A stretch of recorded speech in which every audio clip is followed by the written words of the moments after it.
Je serai ingénieur. Je vais faire des ponts, des maisons, des tunnels aussi. Les ponts, comme ça. Des ponts comme ça parfois. Le défi qu'on leur a lancé cette année, c'est de concevoir, calculer, construire une passerelle qui aura 6 mètres de portée. Cette passerelle sera faite en bois. Bien sûr, il y aura des assemblages métalliques. On va en fait lancer un défi aux étudiants. On va leur dire, voilà, vous vous baladez en montagne, vous avez chacun un sac à dos, vous pouvez porter maximum 20 kg, c'est-à-dire que vous avez droit à 80 kg au total, et vous vous trouvez face à un ravin dans la montagne, et ce ravin, vous devez le franchir, mais avec le problème évidemment que l'appui qui est en face est inaccessible. Ce qui est important de faire remarquer, c'est que ce n'est pas un projet dans lequel on demande uniquement aux étudiants de construire quelque chose et de bricoler. On leur demande aussi de concevoir toute leur structure et de la calculer également. Et donc il y a plusieurs semaines de travail pendant lesquelles les étudiants utilisent un logiciel de calcul, en l'occurrence ici c'est un logiciel commercial qui s'appelle SIA, et les étudiants doivent modéliser leur structure complètement, évaluer les efforts dans les assemblages, calculer les boulons, calculer les vis, calculer les sections de bois, etc., en tenant compte de tous les phénomènes qui peuvent se produire. Il vous faut des croix de contreventement. Si les deux ont envie de partir latéralement, le fait qu'ils soient reliés par un buton, ça ne changera rien. Ici, les étudiants ont commencé depuis cette semaine la réalisation de leur passerelle. Donc c'est la première fois que les étudiants ont vraiment l'occasion dans leur cursus de passer à la partie pratique.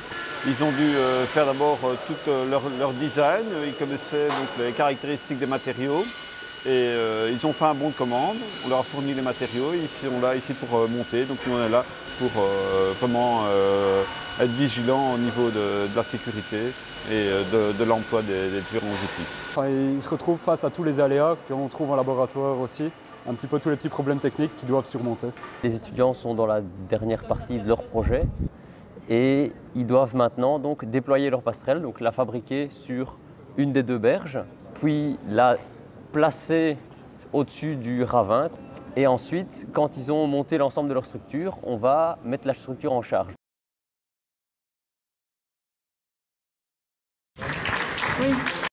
On a eu de tout, des structures qui se déroulaient, des structures qui étaient lancées sur des rails, des structures qui se dépliaient, qui se déployaient jusqu'à l'autre rive.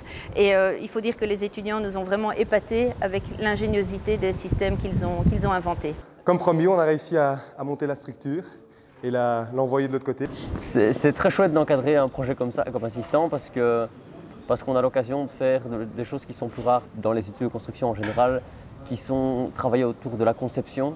Souvent, on travaille plutôt autour du calcul, mais on ne s'inquiète pas trop de concevoir les structures. Moi, je trouve que c'est vraiment un projet extraordinaire et ça devrait être un passage obligé pour toutes les études d'ingénieurs en construction. Allez, l'importance pour nous aujourd'hui, dans notre métier, c'est de trouver des jeunes, un, prometteurs, et deux, un peu plus concrets que beaucoup de théoriciens qui sortent des universités. Ce projet-ci m'a séduit personnellement. En tant que patron de Valence, j'ai trouvé que l'idée était excellente. Le fait de les mettre en contact à la fois avec la théorie et la pratique, c'est ce qui m'a convaincu de participer et de sponsoriser le projet.